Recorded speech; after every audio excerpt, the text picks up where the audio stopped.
Click the bell icon to get latest videos from Ekeeda. Today's chapter is very important because it actually will tell you what exactly do we mean by effective listening and what are the major importance that are covered up in effective listening. If we know this, only then we can help ourselves to be an active listener, and only then we can help ourselves to get into effective listening.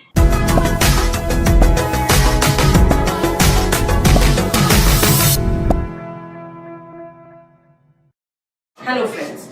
Today's session, as we said, focuses on effective listening. So let's see, what do you mean by effective listening? Let us look at the aspects that will make one an active listener. To be effective listener, one has to completely involve in the communication process and fully present. So when I say completely involved and fully present is I mean physically, mentally, emotionally and psychologically present. It's not only you as physical be present, or it's not only you mentally be present, or it's not only you who is emotionally present, or not only you who is psychologically present. You need a combination of all these four aspects to get into effective listening. A person may mentally be present but emotionally may be disturbed or somewhere else. Same way, a student in a class can be physically present but mentally he is thinking of somewhere else. Maybe he has to go out with friends in the evening and is mentally focused on that, even though he is physically present. At the same time, probably a student has returned from his vacation and his holidays and now he is daydreaming about the celebration. That's where, which is taking place at home. That's why he is physically present there but not mentally there. At the same time, similarly, teacher has announced suddenly that she is going to ask questions, all of a surprise question test to all the students, and she is going to select each one of them to say to ask those questions. Here, even if that person is mentally present or physically present, but psychologically he is weak, and that's why psychologically he feels intimidated. This, friends, so this entire concept of effective listening is where we put all these aspects together and we are now focused completely with the purpose of listening, which is called effective listening. To become an effective listener, one should be attentive all the time and actively responsive.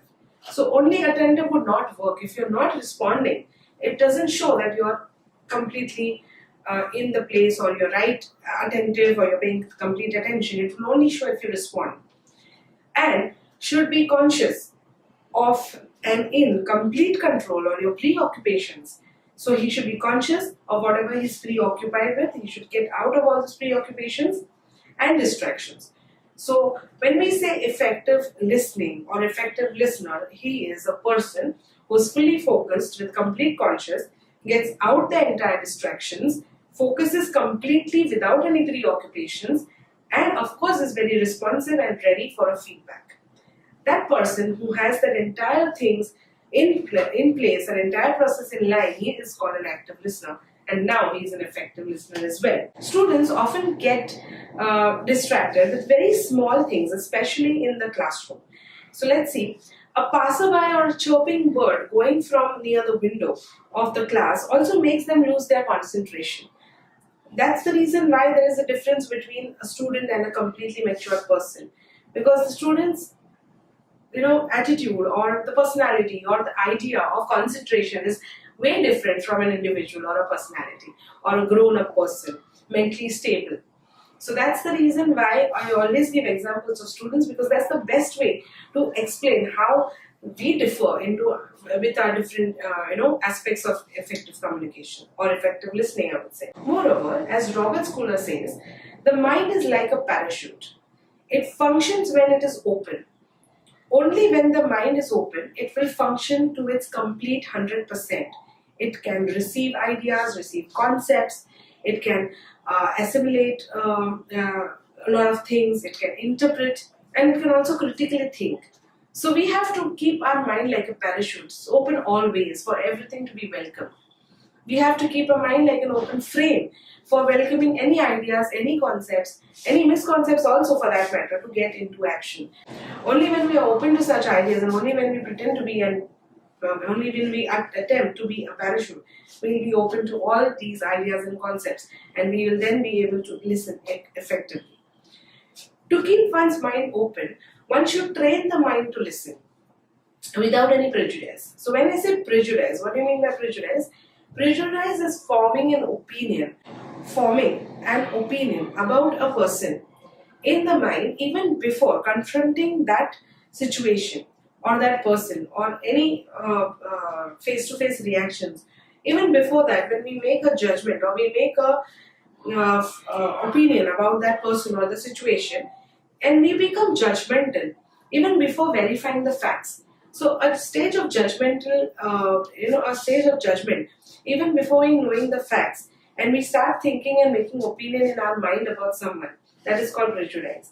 So one must not keep a sense, an attitude of prejudice. One must have an open attitude like a parachute, which allows everything to come in, no matter on what stage or level it is.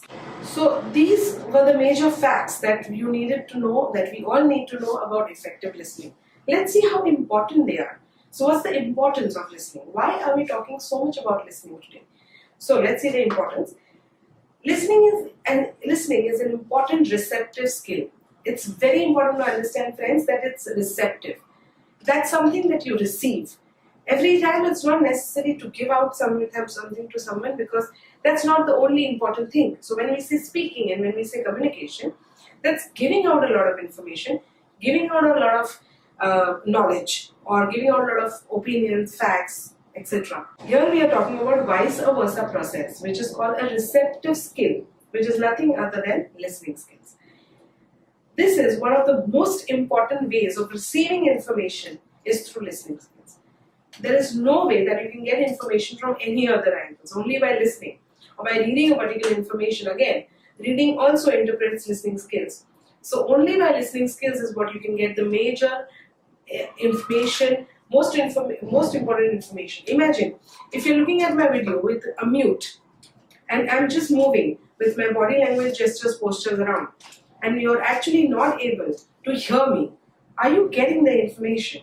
You're not, right? So it's the most interceptive process where you come to know a lot of information about a lot of other things and about a lot of facts.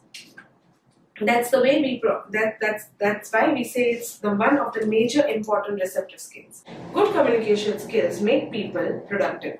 So whether you're a worker, whether you're a student, whether you are a manager at a different level or whatever, as a person, it makes you more productive because now you have a lot of information. So definitely you're more productive. The ability to listen carefully also allows people to better understand assignments that they are given. So any work given or any assignment given as a worker, any assignment given as a student, any assignment given at any walk of life, even normal daily personal life, whatever. If there's any work given to anyone, listening ability will help you. The ability of listening carefully will help you to get through better understanding of the work given to you or the assignments given to you.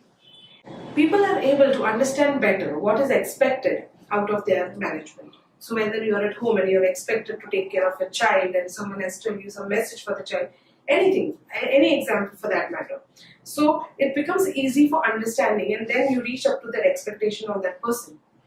The ability to listen and to comprehend also allows you to build to have a good rapport building with your co-workers, with your superiors, with your inferiors, with your customers, with your clients, with everyone. Even personally with your friends. So a good communication, the ability to listen majorly allows you to get into a relationship at a good rapport building. It's a relationship building at the end of the day. So you build up a good relationship with all the people in your life. With correct listening skills, there's also a level of confidence that you approach to people. So people have more confidence now on you because you're a good listener, and that's why they take for granted and it's accepted that there is minimum follow-up done because they know what they expect, they're going to get that. Good listeners also have better track record resolving problems with customers. So conflict resolution is very easy if you are a good listener. Not only with customers but also with co-workers, your interpersonal skills also improve a lot along with conflict resolution. So you can actually interpersonally communicate or relate to everyone with a good rapport building. Also, at the same time, you can also see a lot of difference where now your entire behavior has changed. So a behavioral change also takes place. Also, you change in your attitude and personality at some given point of time, because your attitude and personality has now become an open personality, like the parachute that we spoke about. So, friends, see how many plus points are there, or how many importance, how many plus points are there if you are an active listener, and so many importance why we should be an active listener. Who tend to listen well also tend to communicate well, also tend to have a team strong. So the team building, the leaders, it's very essential for the leaders to listen very well, because only then they can have a very strong team. Later, that completed task will be needed to fit in with the other members of the workers or other members of the group. Those who are able to listen well, performs accordingly well, will find the results in a better than others who have misunderstood it. So there are two sets of people. Whenever a work is allocated to any a group, you will always see there's one group who has done it very well and one group who's misunderstood it. That's because the group that has done very well was listening very carefully, and they have been active listeners. But the group which have misunderstood it and not come to a correct conclusion of what was expected are the group which has not understood it, not heard well, not listening to it, and they have done a global listening. That's the reason why they have not come to the conclusion and they have misunderstood the entire concept. Just for an example to give you. So friends, now we all know why listening is very important. What is effective listening? I'm sure this video will help you to get into better communication through listening. I'm sure this video will also help you to become effective listeners. Thank you very much for watching this video. Please do subscribe for our channel and stay tuned to Ikida. Thank you.